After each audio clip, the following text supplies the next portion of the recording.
yonboshmacha yuradigan bo'lsa, adashmasam yo 7 yil yo 8 yil bo'ldi benzinli mashinani ushlamaganimda. Endi hozir sizlar bilan birgalikda mashinani svilchasini almashtiramiz. Kuzatib turinglar. Boshlab.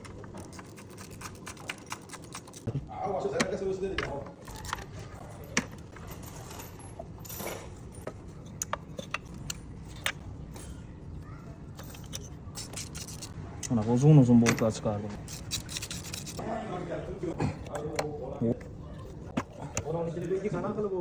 Mashinani sovutib olguncha oldinlari 5 soatlar kutar edik. Endi qo'limiz o'rganyapti. Chunki sovuq narsa ish qilib o'rganib qolganmiz-da. Jarayon chiqarish bo'yicha master klass. Ko'pchilik biladi, yana qaytarib beramiz. Aytganimdek 7 yildan oshdi. Nima deyapti bu switch? Yangisini qo'yamiz endi.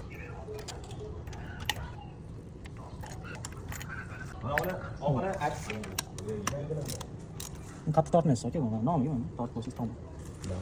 Alishtirib bo'ldi, oxiriga yetib bo'ldi. Endi mashinani yurgizib ko'ramiz. Mashina yursa bo'ldi chiqadi. Yonboshmacha yuradigan bo'lsa mendan emas deydi. Qani, bu mexanika. Nima qilamiz? Splinani ezib olib turib, kitobga yurgizamizmi? Qani, bismillah. Kitobida bunday 5 sekund kutiladi, ochib turib, suv kelib oladi. Suv deyman, benzin. Bu yarimtaga o'tdi. Gaz o'tdi mashina. Nima deydi usta akalar? Kuzatayotganlar bo'lsa, oborat normallikmi?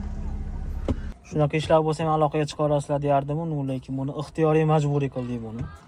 Endi bilasizlar, bizda faqat Tesla bo'lib ketgan. Aytib o'tganimdek, ixtiyoriy majburiy qilindi o'zimizga yaqinda mashinasi.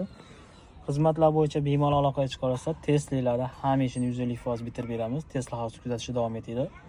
Shunaqa noodatiy videolar ham qilib turamiz.